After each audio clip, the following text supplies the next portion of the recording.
Welcome to TarantulasDreamTV. You are watching a previously recorded broadcast. Tune in every Monday and Wednesday from 9 p.m. to 10 p.m. on Instagram at TarantulasDreamTV for new episodes. And remember, it is a weird, weird world. I believe in the sacredness of nature and the sacredness of the earth. There is no great God up above somewhere that tells you what to do. Everyone's path can be different. That's one of the beautiful things. I have been married 4 times, and none of them succeeded. I did not conform to the patriarchy, and it was not well received. It doesn't bother me. I'm perfectly happy by myself. I'm both a druid and a witch. It is intended for the entertainment and instruction of broad-minded adults only, and should not be played to or sold to minors under any circumstances whatsoever. Thank you.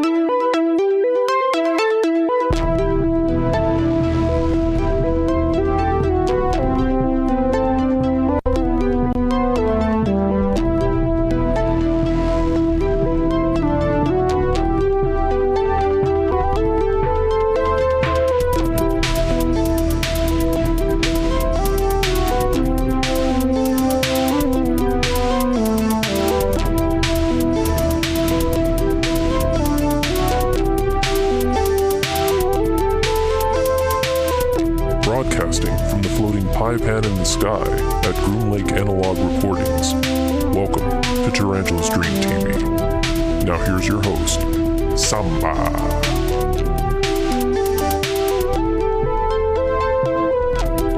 Hello, everybody. Welcome to another broadcast of TarantulasDreamTV. I am your host, Samba. And here we go. Let the good times roll. It is Wednesday, my dudes, and we're here to talk about modern occult practitioners. This is part 2 of our discussion, of our live discussion about modern occult practitioners.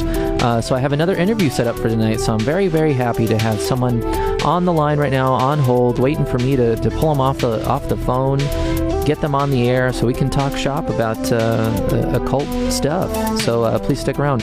Phone number for the show is 520-704-7820 if you'd like to call in at 9:30. Opening up the phone lines for everyone else. If you have any questions, save them for open lines, but please stick around. You are watching Tarantulas Dream TV. I am your host, Samba. There we go. Anyway, let me fade out this intro music, this theme music. We all know what it sounds like by now. It's not fresh. It's not new anymore. Anyways, I hope everyone's doing good tonight on this Wednesday evening. Made it through the middle of the week. It's been a excuse me. It's been a rough one. I'll tell you what. I'm feeling a little burnt out, a little worse for the weary, I guess. I don't know. Just a little mentally tired, a little physically tired. I've been staying up a little too late these last couple of days. I've been kind of pulling some isopod hours. Not 100% sure if everyone on the airwaves knows exactly what isopod hours were, but I was a famous isopod back in the day. Essentially, it's just isopod hours are just people when you stay up late. You just stay up to all hours of the night. I think I was up to probably about 2 or 3 last night, which doesn't seem that late. I mean, there's been nights where I've stayed up till 5 or 6 back in the day, but still, for someone who's got to get up for work at 9 a.m. and then you're staying up till like 3, you kind of just feel a little burnt out. So it's partially that.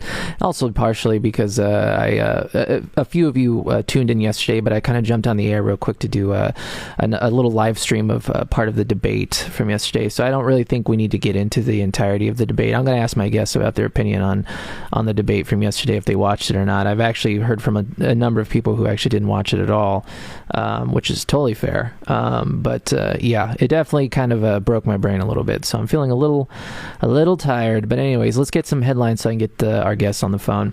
First one comes from TheGuardian.com. How to move to Canada. Americans rush to Google after unwatchable debate. If you watched Tuesday night's presidential debate thinking it was the height of civility, you're probably in the minority. For many Americans, it was enough to trigger a potential mass exodus. Following a debate derailed by interruptions, people speaking over each other, and insults hurled back and forth, Google reported a peak number of searches for how to apply for Canadian citizenship in the U.S. Some people seemed in such a hurry to get out that they couldn't even get the name right. Searches for how to move to Canada also spiked alongside the correct how to move to Canada. Searches initially peaked about an hour into the debate at about 10:30 p.m., according to the search engine.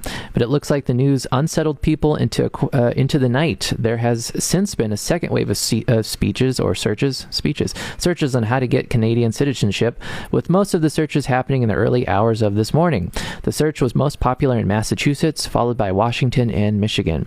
The results are not unprecedented, however. In fact, every election sees a swath of voters contemplating moving over to the other side of the border. Some even go through with it. So yeah, I've definitely had my moments of debating on whether I should move out of the country or not. And the only reason why I really stay here is friends and family, I guess. I mean, I don't really...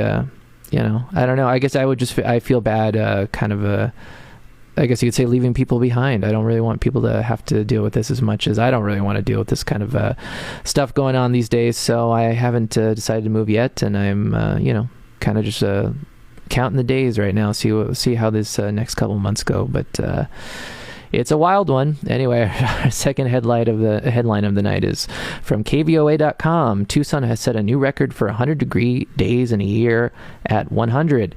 Tucson has broken the record for 100-degree days in a year and has also recorded the hottest summer on record. At 2:11 p.m. Wednesday afternoon, the Tucson airport reached 100 degrees, breaking the previous record for almost 100-degree days in a year set back in 1994. 2020 hasn't been a fun year, and it hasn't been a fun year for weather either. Tucson recorded the second driest monsoon on record, and we now have broken the record for the most 100-degree days in a year. Meteorologist Shay Sorensen has been previewing these hot days on Tucson today. As soon as we hit 90 days with 100-degree heat, I was like, okay, let's just go for it at this point. We're so close, Sorensen said. A lot of people don't feel the same way I do, but seeing that number climb, you're almost rooting for it at this point, saying, let's go 2020. July 2019 broke the record for the hottest month ever recorded in Tucson. Then that same record was broken in 2020 twice, once in July and again in August. Chief meteorologist Matt Brody has been forecasting in Tucson for nearly 30 years and says this is without a doubt the harshest summer he has seen. If we look at the last 5 years, the last 5 summers anyway, 4 of those hottest summers have been since 2013, Brody said. That doesn't guarantee that next year is going to be in the top 5, but I'm starting to get a little bit worried about some of these trends that we've seen. A few more 100-degree days remain in the forecast over the next week before we cool off. Wow, so meteorologist Matt Brody is starting to get worried now. Yeah, I don't know. I feel like I think the signs were there that we should have been getting worried about this a long time ago. But look at that. We broke a record. Most 100-degree days since 1994. So there's not much more to say about that. Anyway, so before we get into the meat of the night, I do want to highlight an artiste that I recently received a package from today, actually. Let me pull out my package here. No pun intended. Yeah, bad joke. Anyway, right here, this lovely book is called Pinocchio Volume 1. It's by a local artist named William Elizondo, or Bill Elizondo. I don't know if he's on the air tonight. I don't believe he is. But I wanted to highlight this book. This is such an amazing, locally produced piece of art here. They even customized the back for me. It says, there you go, for Ray Warbeau with the frogs. He knows I love frogs so much. So if you'd like to buy this book seems to be, it's an art book. It also has some short stories in it as well. Please head on over to William Elizondo's Instagram page. I believe it's let me go over here. It's Bill Elizondo, and then you can find the link to buy this book. It's locally made. I believe he makes it himself, and it's kind of I took it out of the package to take a look at it for just a second, but it might be hard to see on camera. It's actually he binds it, I believe, himself. So it's got you see all the individual pages, and it's bound by like a threading. So it's very nice. It's like artisanal. It's an artisanal piece of art over here. So if you have any interest in in buying this book, please check out Bill Elizondo on Instagram. Anyway, so let's get into the meat of the night. We're going to talk with another guest tonight. I'm going to bring him on the phone right now. Let me just get over here. But yeah, they are a friend of mine. I used to work with this person. It's interesting. A lot of my guests are people that I used to work with, mostly because when you work with people and you have little conversations here and there, or you just kind of learn about their private life, you find out that people are very multi-layered. They're multifaceted. They have things in their lives that are that you don't just see, because most of the time you're kind of shooting the S when it comes to stuff at the wherever you work. Whether you work at a movie theater like I do, you work at a Home Depot, you work on a construction site, you work in an office building, you start to learn things about people. And this person I'm going to bring on the phone, I used to work with them. They're such a great person. I'm glad that they're here tonight. So let me bring them on the phone. Erika, are you still there? Samba, hey. Hello, how are you doing? Hello, I'm so excited to talk to you. Excellent. I'm very glad to have you on the phone. I'm glad that you're taking the time out of your evening, your Wednesday evening, to talk to old Samba over here on the phone about a little bit about yourself. I mean, essentially, this were you on the airwaves on Monday and saw some of the interview I had with Dale?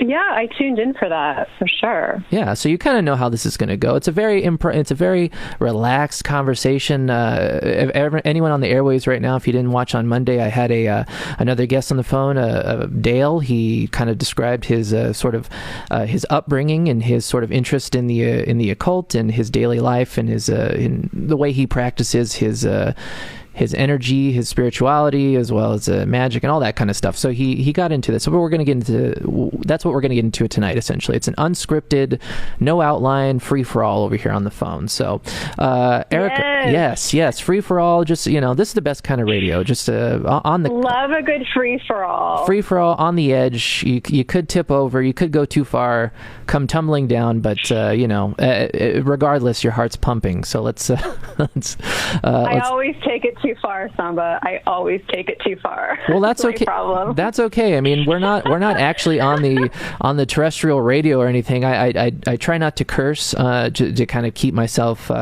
cognizant of the fact that I do have a radio show now, so I'm trying to keep myself from cursing, so that I don't actually say something that I'll regret, curse wise on the actual airwaves, on FM airwaves. So, but over here it's a little more relaxed. So if you blurt out an F-bomb, an S-bomb, I'm not gonna. Oh, that's definitely gonna happen. All right. Well, sure. Fair enough.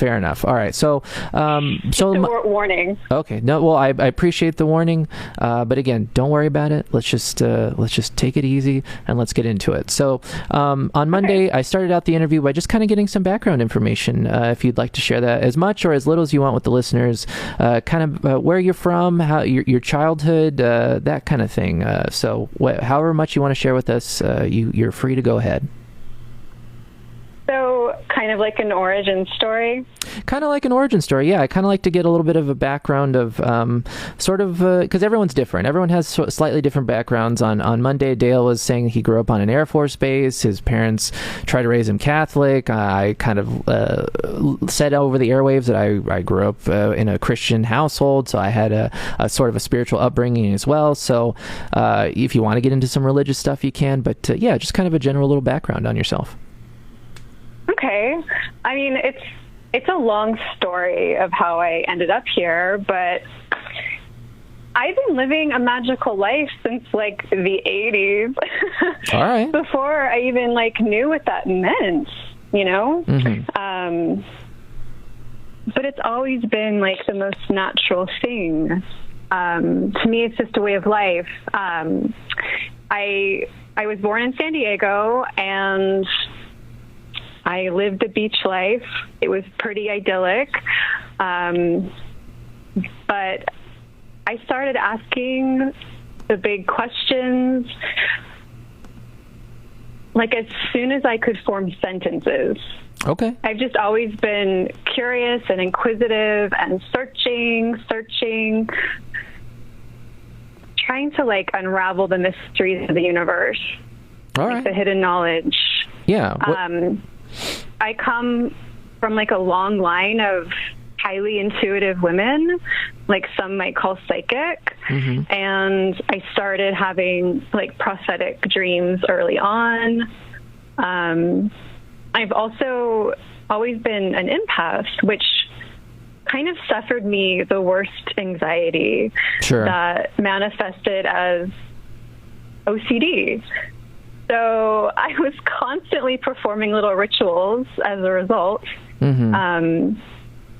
mean, OCD is like its own weird kind of magic, you know? I discovered divination, the art of divination. I don't know, like around 8 years old, I read a story about fire scrying, and I like got really into that. I almost burned my parents' house down a few times. I mean, it's still something I'm really, that I still practice today. And it's kind of like the only way I can like get into a trance state, maybe other than like drumming. I don't know if you do you want me to keep going? Like how much do you want?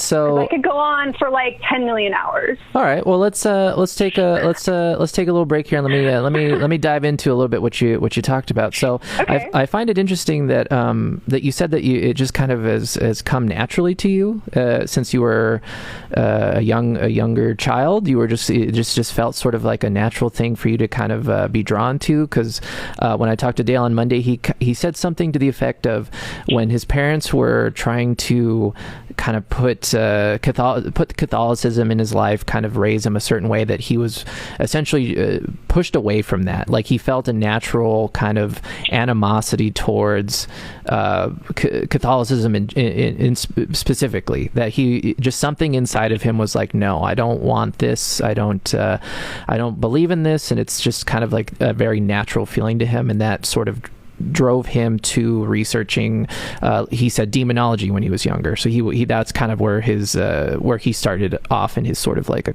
occult leanings. And with you, you're saying that you from a very young age also kind of had these feelings of like a natural pull towards this sort of energy. I don't know, this sort of like interest. And I find that very interesting, that it's more of like an internal thing. Like a lot of people, when they find an interest they like, it tends to be something very physical. It's like, oh, I saw something on TV, I saw it in a movie, I heard this record. Yeah. That kind of pulls them in. And then from there, the seed blossoms, and suddenly you're knee deep in, you know, whatever music you suddenly found, whatever kind of movie you found, whatever. It's a very like physical thing, but with sort of this kind of hidden occultish leanings, it feels like it's more of this like natural kind of internal fountain that's just kind of it kind of erupts, and suddenly you're just kind of overtaken, and you just kind of naturally go towards there. So I find that very interesting that you kind of had that too, as well as Dale. Yeah, it's just something that's kind of always been there. I remember being like 3 years old, like gardening with my mother and like pulling a carrot out of the earth and being like so concerned that like I had killed that carrot. I remember like crying myself to sleep when I was 6 years old. Like the idea of non-existence, like where was I before I was born, like completely flipped me out. Sure. Yeah. I mean it's just like a weird kid. I don't know. You might have just been a weirdo. I mean, having said that, when I was younger, I remember like digging in a little like in the dirt in my backyard when I was a kid, and I accidentally kind of jabbed my shovel, my little kid shovel, down in the ground, and I cut in half like an earthworm. And I remember pulling out this earthworm in two halves, and I just remember kind of like looking at it and just feeling like this overwhelming sense of like sadness that I had just like killed this creature, even though I guess technically a worm can function now as two different worms, but at the time I didn't know that. So I was very sad. So I understand kind of the childhood, this like overwhelming sense of sort of like existential like dread when you're younger and not really understanding life and death and that kind of thing. But so when it comes to your family, so you said you come from a long line of sort of I think you said like psychics or people with like kind of people in that vein. I'd like to kind of get a little more into that. Like, tell me about your mom and this long line of women. Oh, my mom is like the sweetest woman you'd ever meet. And I remember like her saying things to me, and then her also saying to me, I don't know why I said that. And then it coming to pass. Like, for instance, this is so strange. Like, I was a teenager in the 90s, and I remember us watching the news, and Princess Diana came on the screen, and my mom just like turned to me and was like, it's so tragic that she'll die young. And she's like, I have no idea why I just said that. She was dead within the week. Wow. Like, stuff like that. Okay. Yeah. And she was like really low key about it. I think maybe it kind of like freaked her out in a way. Yeah. Just like things coming to you like that can be very overwhelming. Oh, yeah, I can imagine. I've never quite had anything that sort of eerily foretelling, you know, where I kind of saw something that I didn't really realize was my mind's eye opening up and seeing the sort of like future events or just kind of pouring. I've never had that, but I would imagine if it did happen to me, I'd be pretty... I'd be a little freaked out, for sure. I think most people listening on the airwaves right now might be a little freaked out if you said something that if your mom or your dad or you just blurted something out like that and suddenly, boom, done. I don't know. It's kind of a lot. Yeah, it's kind of a lot. And like, it started happening to me early on. Like I mentioned the prophetic dreams, like, you know, like having dreams about like a natural disaster and then like there's an earthquake the next day. Like, yeah. Yeah, and it got to a point where it got a little scary, and I was kind of trying to like shut it off. Do you are you comfortable kind of you know, you don't have, again, as little or as much as you want, but sharing sort of what was so much that you kind of felt like you might have to shut it off? Just like kind of like I said before, just like a lot of things just like coming at you, like all at once, all the time, like just, and you just like, you start just putting music on, or like you just like want background noise because you just like want it kind of to go away. And if you do that for long enough and you like ignore it for long enough, it fucking will go away. Yeah. It will go away. And I think like all kids, I mean, all kids are magical. Everyone is intuitive. Like, we're all mystics. Like, you know, we all have that ability to, you know, like tap into that. Yeah, which is something I've heard a lot, kind of in my very like sort of like pinky toe into the lake of the occult kind of research. I haven't done a ton, mostly because I got into it on Monday, where I feel kind of and sometimes I do chalk it up slightly to maybe my religious upbringing, my sort of this fear of the unknown, the hidden kind of other side of the coin. Very, you know, I'm not sure how versed you are in regards to Christianity and whatnot, and the teachings of Christianity, but it very specifically says in the Bible that you're people who practice and dive into the occult, essentially witchcraft and magic, they're using the tools of the other side of Satan, of the devil. It's a very it's very strictly forbidden to use the, I guess you could call it, use these kind of tools. It's very much like you don't do it if you're a Christian, or if you believe in the Christian God. It's a very hush no kind of thing to do. So a lot of it, I feel like, potentially might just be that sort of mental blockage for me, or I still have that sort of fear, you know, and so I don't really dive too deep into it. I've read different things here and there. I've on Monday for my intro, I had sort of a video about with Grant Morrison. I don't know. Are you familiar with Grant Morrison? No. He's a Scottish. I don't think so. know? He's a Scottish comic book author. I don't know if he's the actual artist. He might be an artist too, but he wrote this comic book back in the 90s called The Invisibles, and he described it as sort of a super sigil, where the characters in the book, he sort of wanted this massive like sigil out in the world, and he said he would one of the characters in the book he based on himself, and he kind of drew the character the way he would want to look.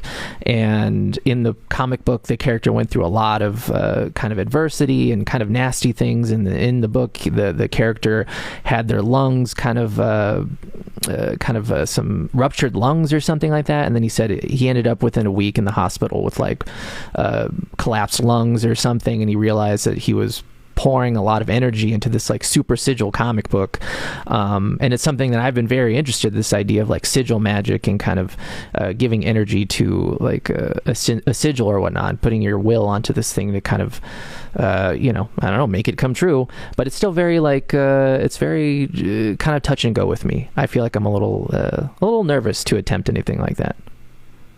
Oh, I think that's just like, like religious patriarchy. Like, I don't subscribe to that. Like, there's no fear for me. Like, my magical practice now is about empowerment. Like, I can kind of like tell you like what it is for me.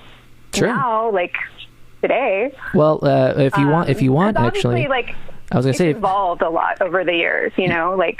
Yes. I was going to say that it's about 9:28, so what I want to do is I want to take my little break for a second and play my song of the night. So this seemed like a perfect break point, where when we get back from the break, you can kind of describe sort of your modern. Yeah, it's already 9:28. The first half an hour is done. So look at that. We made it to the flew by the halfway point. So I'm going to put you on hold for just a couple minutes, and then we get back. We can dive back in. You can kind of talk about more of your current feelings, your current practice, your kind of the way you see things going with your kind of magical practice now. So if you're down, I'll put you on hold and I'll get back to you. Okay? Cool, Samba. All right. There you go. So that was Erika. I will have her back on the phone momentarily. So let's get to the song of the night, and I'll get to your comments right after the break. So the song of the night is by Seattle's New Gods from Seattle, Washington. Song's called Soft on the Senses from their 2018 album Burn Pile. So let's take this little break, and we'll get back to this conversation with our good friend Erika. So enjoy Seattle's New Gods.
There you go. That was Seattle's New Gods with their song Soft on the Senses from their 2018 album Burn Pile.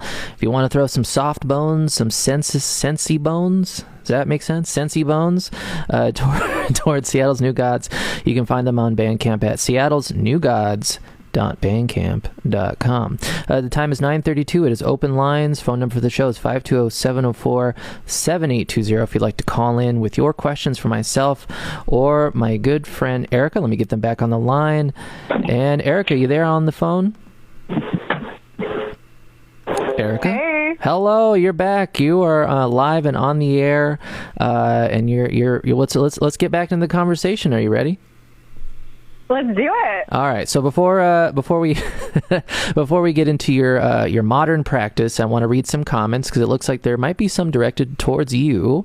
So let's see what we got over here. Trial and Error Collective, loving the soundboard. Yeah, actually, my audio interface over here has 3 buttons that I can program with any sounds I want. So of course I had to put my my Samba moniker in there, as well as it kind of came with the default kind of hand clapping sound that I've been told that over the phone kind of sounds like rain or like rocks. Erika, I'm going to play my little hand clapping sound. Let me know if it sounds like rain to you.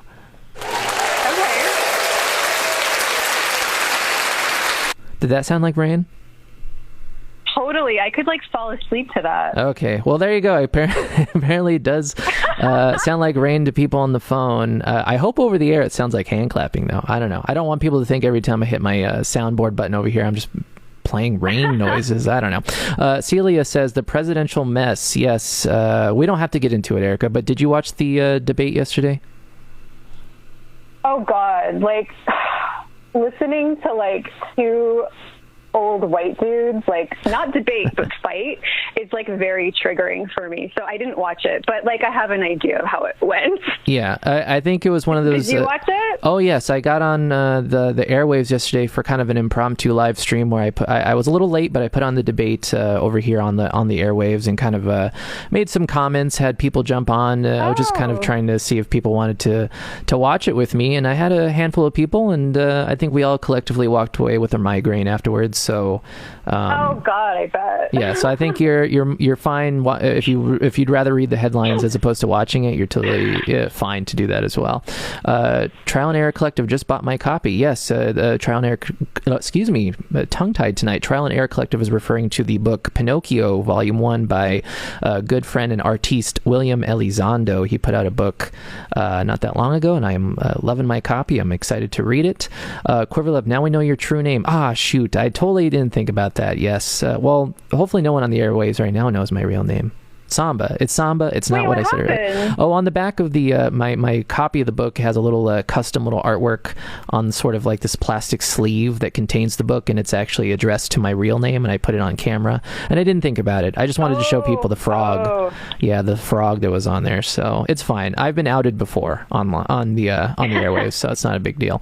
Celia, the soy of the night, the meat of the night. Yes, the soy of the night. I much prefer a soy based treat than the meat of the night. Old Shirt sending some love over here, some hearts, and she also says, let's hear that modern practice. So it sounds like we got some people anxious to hear some more from Erika. Nicholas Cage Fight, I agree. The days I don't trust my intuition, I've always regretted it. So Nicholas Cage Fight over there is definitely in the camp of trusting intuition. And Trial and Error Collective, this song is tight. Well, Trial and Error Collective, if you maybe you're a big fan of Seattle's New Gods, I'm not sure, but if you're not, go check them out on Bandcamp, and you also hear them over on my radio show, Tarantulas Dream Radio, broadcasting on Mondays from 11 p.m. to 1 a.m. I'll have them on the air on Monday. And Old Shirt, you'll always be Samba to me. Well, thank you very much, Old Shirt. I'm glad that... Old Shirt. We love Old Shirt. Old Shirt, yes. Love Old Shirt. I love Old Shirt, the person, and Old Shirt, the shirt that I'm currently wearing is an Old Shirt. Anyway, so enough gabbing. Let's get back to the interview. So last we left off, you were kind of going to get into sort of your modern day-to-day kind of practice, sort of your modern feelings, and I want again share as little or as much as you want. But it looks like the listeners they're chomping at the bit to hear what you have to say. Honestly, Samba, I don't think we're gonna have enough time to cover all of this. This is literally my favorite topic of discussion, and I could talk to you forever and a day. So thank thank you, really. Yeah. Like, no one ever really indulges me. Well, I mean, you were one of the first people that popped into my mind when I was kind of coming up with the topic of the week, and I was thinking of not. I didn't want to necessarily cover the topic of the occult or magic or practitioners in sort of a historical sense, because I feel like that's pretty well-worn territory. I really wanted to hear from people who I know are current practitioners and have this as part of their daily lives. So really, don't thank me. I'm thankful that you're willing to get on the air and talk about this stuff. So please, I'm delighted. Yes, go right ahead. Don't worry about the time. I'll let you know if we're starting to get a little low, and we'll move on. But go, please start. The people want to hear. So was it Trash Collective? I just wanted to say, I may be totally off. Was it Trash Collective? Trial and Error Collective. And Error. Oh my yes. God! Not trash. Even though I don't know. Maybe they take that as a compliment. I don't know. Maybe they're like a tabloid kind of a situation over there, pushing out local hot headlines, local celebrity headlines or something. I don't know. Trial and Error Collective, get back to us. A little, trash, a little good trash, but. What I was going to say is every time I have ignored my intuition, it has gotten me into trouble. That's all. But so magic, I guess, basically, like, yeah, it's spell work, it's ritual, but it's so much more. Like, for me now, it is kind of a way, to keep me from like the clutches of mediocrity and like crushing patriarchal aggression and oppression, and it's like an act of resistance, and it's a way of breaking the rules and the roles that like society has forced upon me. Like, if I have to live like within the confines of like a system that constantly tries to disempower me, like it's like a way for me to take that power back. It's like being my own authority. It's being an active participant in my life. It's taking inspired action. Like, it's embracing my wild nature. It's living authentically and creatively. Like, it's transmuting pain and trauma and healing like the broken parts of myself. It's like falling in love with life. Cool. Did you? I know you were on hold on the phone during the intro of the show, but did you happen to catch it? Were you able to log on real quick and see the little intro of the show? No, I didn't want to like fuck around with it. I'm not very like technological. Oh, that's fine. In fact, this is what I'll do. I'll play the intro real quick. It's only 30 seconds, but it was actually a little clip of a woman who describes herself as a druid and a witch, and she actually kind of expresses very similar things of what you just said. So I'm going to play this intro real quick, and then you let me know what you think of it. Okay. I believe in the sacredness of nature and the sacredness of the earth. There is no great God up above somewhere that tells you what to do. Everyone's path can be different. That's one of the beautiful things. I have been married 4 times, and none of them succeeded. I did not conform to the patriarchy, and it was not well received. It doesn't bother me. Yeah. I'm perfectly happy by myself. I'm both a druid and a witch. There you go. So yeah, I don't know this woman's name or anything. I think she was just part of sort of a short, like 10-minute video I found online that it was sort of it was kind of just different flavors of people who are connected in some way through the occult, and that was kind of the first one that came up that I was like, oh, this seems like a very a good sort of beginning point for the night. So it sounds like you have very similar feelings with this woman. Yeah, we are on the same page. I wonder if that was Margot Adler. I don't know. I don't know if she was a druid, but yeah, I vibe with that so much. Cool. So one thing I wanted to ask is, do you mind giving us sort of like a taste of what you actually what you do, what kind of a day-to-day life kind of thing what the occult kind of means for you, and like the actual physical practice, what you do. Okay. Well, I'm like very devoted to following the cycles of the moon. Mm-hmm. And every new moon is like a time for me to set new intentions. It's like a time to get things in motion. Like what do you want to manifest? Like, what do you want to bring into your life? Like, and the world. Like, that's the time to like write a petition. And then every night I will read that petition out loud to the moon and the universe, like for the 2 weeks leading up to the full moon. Mm-hmm. And then the night of the full moon, like I'll celebrate, like I'll build a fire, I'll read my petition like one last time, and then I'll burn it as a final like release. It's like a closing ritual of gratitude, and then I like get drunk. But I love to work with the waxing moon, like, and like then the waning moon is like time for me to like, you know, like release, reflect. It's a good time for like banishing. So the moon is like kind of like central in my life.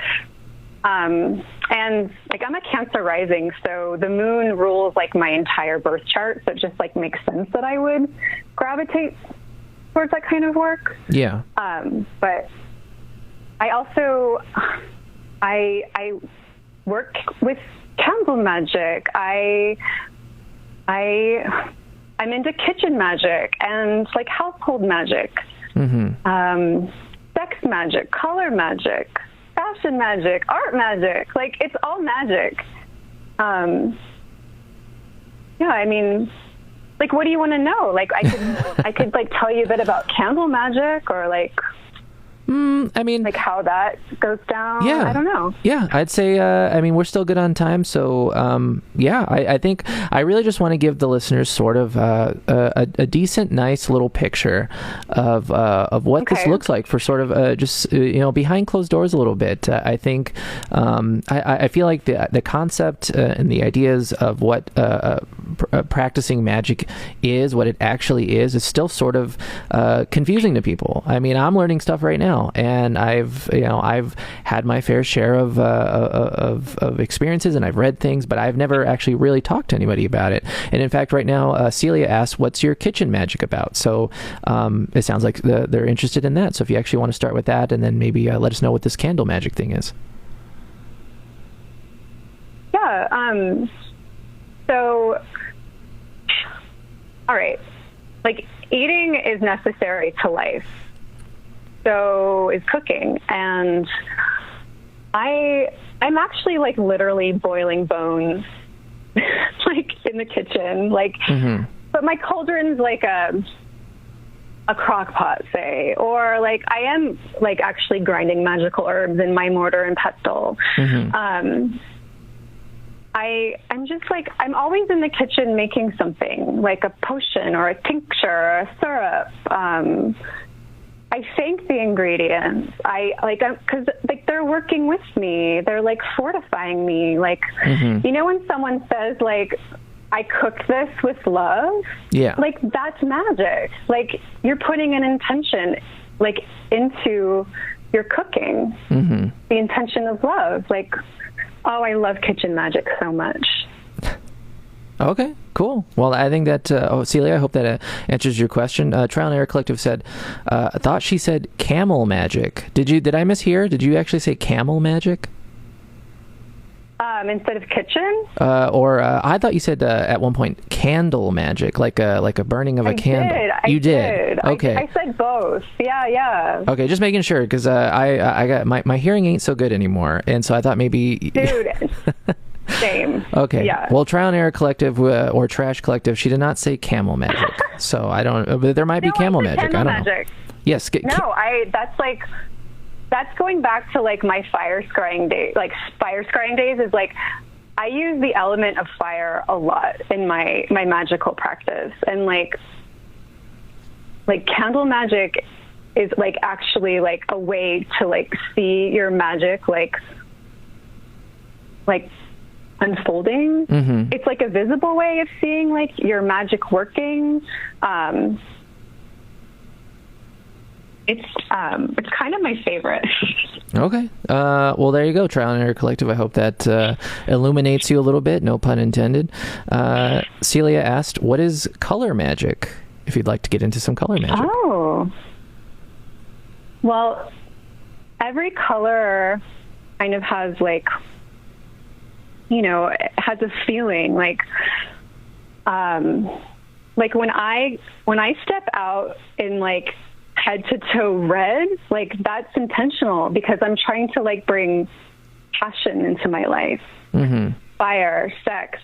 If I wear orange lipstick, it's because I want to bring in more creativity. Like, you know, like every color, you know, has like meaning. Like I was kind of talking to my friend about this earlier. Like if you want to bring in like your psychic powers, like wear purple. Like there's actually there's this witch. She's like one of those like Instagram witches. I think her name's Sarah Potter. She's like, she's a practitioner of color magic, and I would recommend following her. Like I've learned a lot. Okay, yeah, you should send me the DM. You know, hit me up in my DMs if you because my brain is a pile of mush these days. So if you remember and send me this person's profile, I'll check it out in my DMs.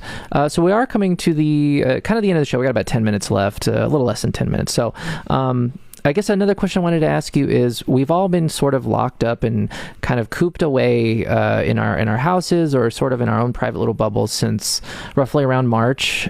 We've kind of maybe tiptoed out into the world a little bit, saw some people, but ultimately the world of pre-March 2020 is long gone, and we are sort of marching into this sort of really dark, unknowable area of time and place in this year. And I was curious, sort of with your intuitions and sort of your connection with your intuition. How has that helped you kind of get through these last, I guess, 5-6 months now, since we've kind of had to really change our lives in ways that we probably weren't trying to do, when January 1st, 2020 kind of came around, and also kind of how you see sort of the rest of the year going. I'm not trying to get you to tell anyone's fortune or foresee the future, but sort of what is your intuition saying for sort of the rest of the year, and how has your intuition helped you kind of get through these last 5-6 months of just absolute weirdness? Honestly, I don't know how I've gotten through these months, but I do. Every morning I wake up and I make my coffee, and I check the planetary transits, and right now Mars is in retrograde, and that happens every 2 years. And Mars is the planet of aggression, war, and it's just been fucking exhausting. I'm actually really excited for October, because October is my favorite month. And there's going to be 2 full moons in October. There's going to be one tomorrow night and one on the 31st.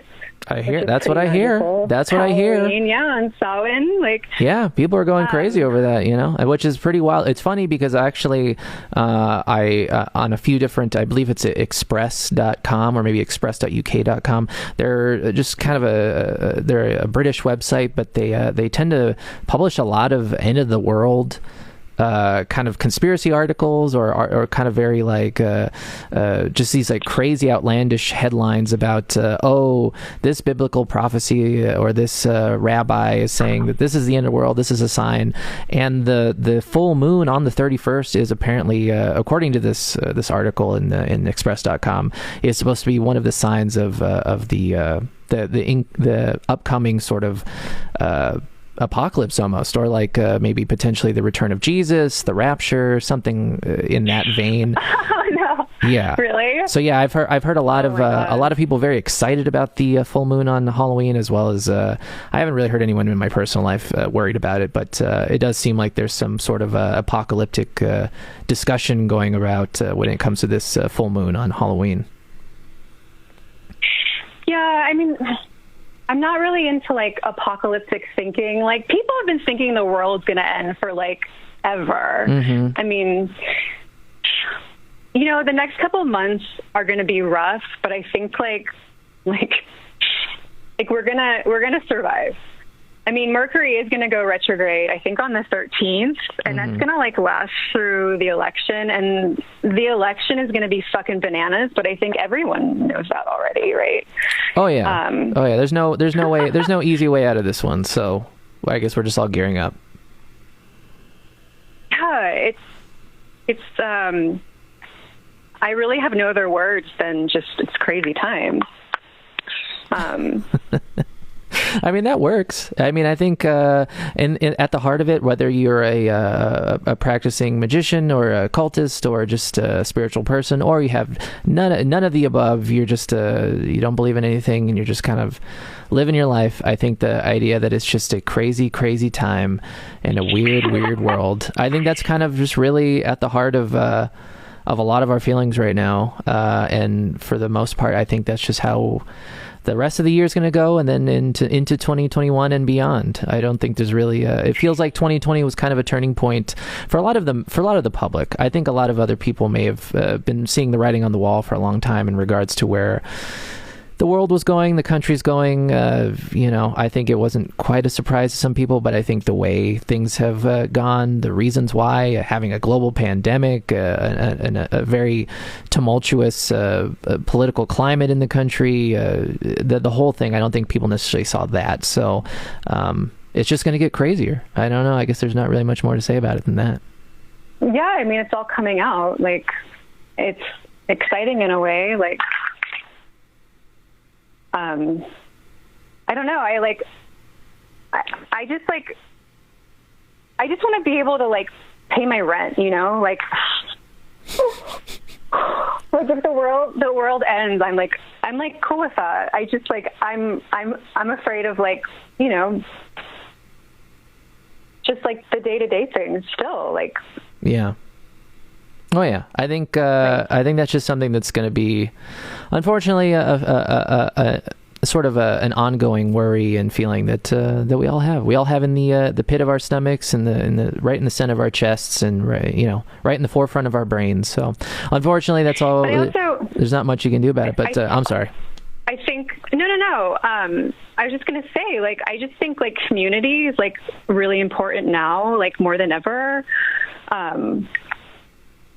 Like, I think we need to like really like band together, and I know we're supposed to be like social distancing, but like we really need each other right now. Like, you know what I mean? Is that? Yeah, no, that totally makes sense. Corny? No, it's not corny. In fact, we're coming up to the end of the show, so we'll make it quick. But yeah, I had talked on the phone with a different guest many weeks ago when we were talking about QAnon, and ultimately the idea was sort of QAnon is so bad because it dehumanizes people, and the solution to something like that is to rehumanize each other, where instead of seeing each other as sort of as enemies, as kind of faceless people, because we're all online, we're not really hanging out with people, we're just kind of two ships passing in the night, that we need to kind of foster this sense of community and humanity again. But unfortunately, because we are living in a pandemic where we're also trying to social distance and kind of give each other space and not come together, that it's kind of a real weird, interesting time to try to do that. But unfortunately, I think we just have to use the tools at our disposal, much like the internet and internet phones like I'm using now to talk to you and sharing this with the guests on the air. And we need to come together as a community any way we can. So I think that still rings true. Regardless of a pandemic, it still rings true. Anyways, I've got a few minutes left on the air, so I do want to say thank you, Erika, for coming on and having this conversation with me. It was very illuminating for me. I appreciate you sharing details about your life, to myself and then people on the airwaves. I'm sure they seem like they appreciated you being on the air as well. And it does look like I have a few more questions for you, but what I'll do is I'll actually... I'll DM you some of these questions since I'm about to get kicked off the air here in a little bit. And then if you would like to answer them, you can answer them, send them to me, and I will forward them off to some of the people on the airwaves. So again, thank you so much for coming on and talking with old Samba over here.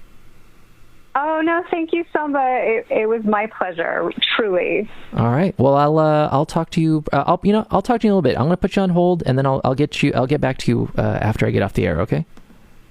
Okay, cool. All right.